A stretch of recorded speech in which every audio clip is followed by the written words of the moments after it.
Alright, good day. Ayan, magre-repair naman tayo ngayon ng mga vacuum motor. Ayan.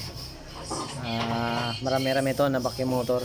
Yung iba, tapos yung mga naka-clean wrap na yan, natapos na natin yan. Yan lang yung hindi. Tsaka ito, ayan. Yung iba, yung hindi na may repair, sira yung motor, palitan na natin ng vacuum motor. Kung ma-repair naman, ayan, repair natin. Alright. Yan, katulad nito, yan, sira na yung pitan. Yung kanyang housing. Palitan natin ito. Ito, ayos pa ito.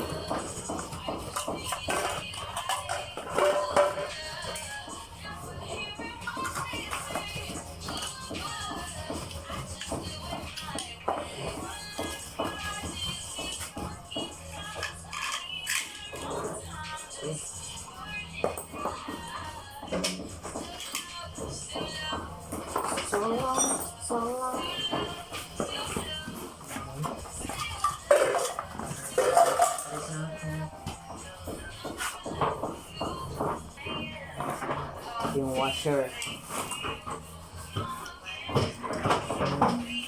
flat washer. Ayan natin ito.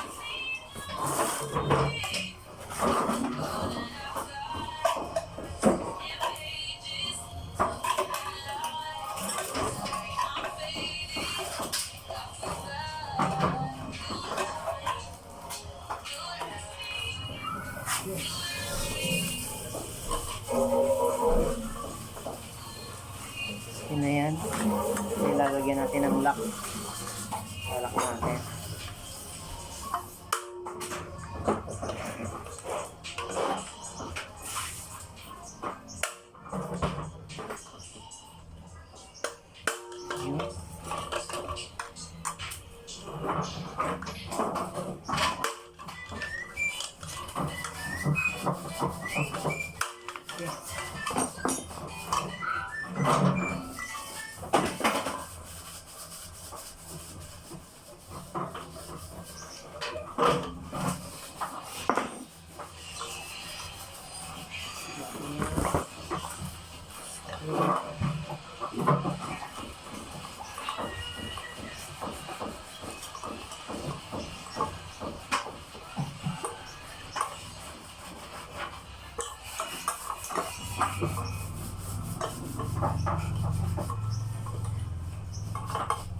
Alright.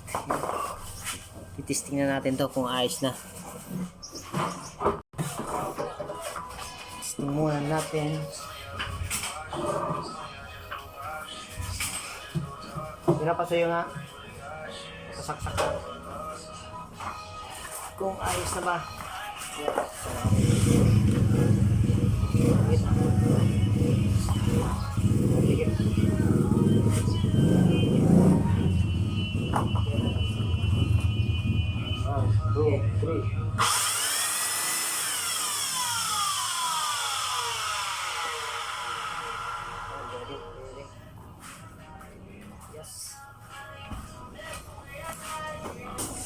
Alright, ayan, dito na natin ilalagay yung ating ni-repair na vacuum motor. Tapos lagyan natin ng rubber. Yung pagalis mo ha? Ako? Oo, yung pagalis mo. Ano ka ba, no? Aray ko. Hindi mo sinigawan. Hindi ka Ay, palakas pa lang ako. Kala ko hindi na kalak eh. Lagi. Tapos tornilyo. 6. Nandun ka pa pala eh. Sorry.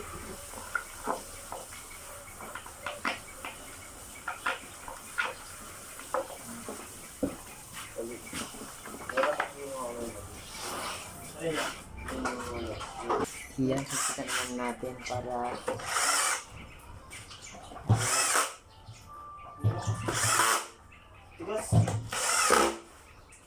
unti-unti lang.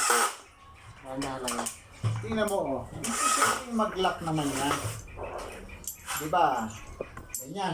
Yan, nilagay naman natin tong Powder cover yan, na no? isa. Loy? Powder yan? Hindi po. Puritan?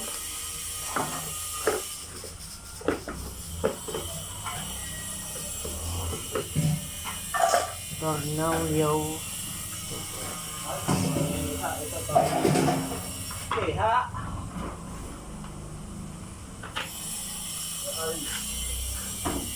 Yan, nakabit na natin yung cover na isa. Ito naman yung cover. Isa may switch na. Isa na yung kakabit natin dito. Now you know.